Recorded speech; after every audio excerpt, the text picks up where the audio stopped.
I was 7 years old when I first met my imaginary friend. Let's call him Louis. I lived in a gated community, and our house burned down from a fire that a neighbor started. They left a candle on overnight, and it caught fire on their curtains. We moved to a home in the same community just one block over. This is where I met Louis. I would talk to Louis, and he was my friend. I was a very active kid, and I spent most of my time outside playing, so I wasn't always talking to Louis or anything. I just knew he was my friend, and whenever I was home, I could feel him watching me. I felt like he was protecting me. I had my own room, and I knew Louis was always there with me.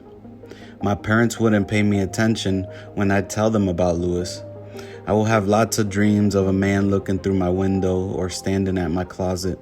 I found out that years later, there was a young man in his 20s that actually committed suicide in the very same room that was my room. I thought maybe my imaginary friend was really the spirit of that young man. I thought it was so cool though.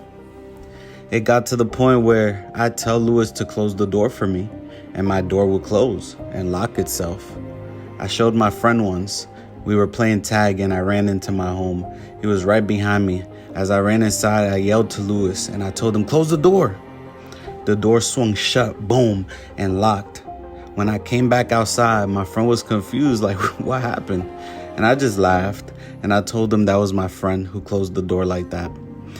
Do you remember that show, Foster's Home for Imaginary Friends?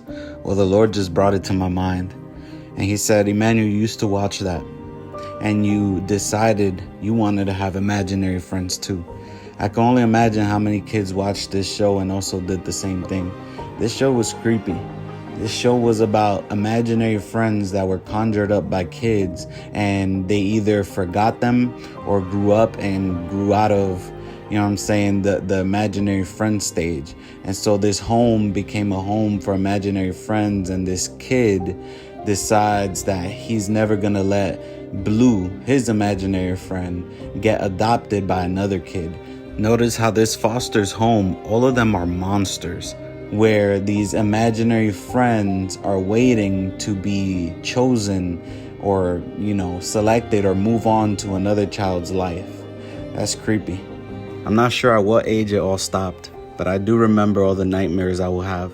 I remember having a moment where I screamed at my closet and other little traumatic moments throughout my childhood. There was a lot of abuse and domestic violence and just a lot of crazy stuff going on in my house. Eventually, we actually lost that home because of my father, and we ended up having to live in shelters and just a whole bunch of crazy stuff in New York City. So I never thought about Louis again, and I never had any other encounter with Louis. I grew up, and of course in 2017, I gave my life to Christ. I remember receiving a word recently that the angel of the Lord was protecting me from a wicked spirit that was trying to attach itself to me from my childhood. It sent shivers down my arm because all I could think about at that moment was that imaginary friend, Louis, that was always with me when I was a child. I'm here to tell you today that if your child has an imaginary friend, or if you're not sure, ask them right now. If they tell you there's monsters in their room, don't just brush it off. Sit down, talk to them, and lead them in prayer to tell that imaginary friend or monster to leave forever in Jesus' name. And let them know to not adopt or make friends with these spirits which try to visit children often and are actually demons in disguise that want to attach themselves to your child from an early age. Yeah, I know it's not fair, but Satan isn't fair. Fair and Satan do not belong in the same sentence together. So in Jesus' name, I pray that you sit down with your children right now and that you have this important conversation. Way too many children have these imaginary friends.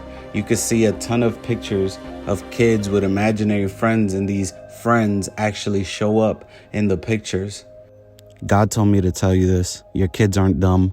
They're not just being kids. They're actually seeing something. They're actually talking to something. Don't just dismiss them. Don't just, they're just kids. It's just an imagination. Listen, Satan is after your kids, and he doesn't discriminate over age.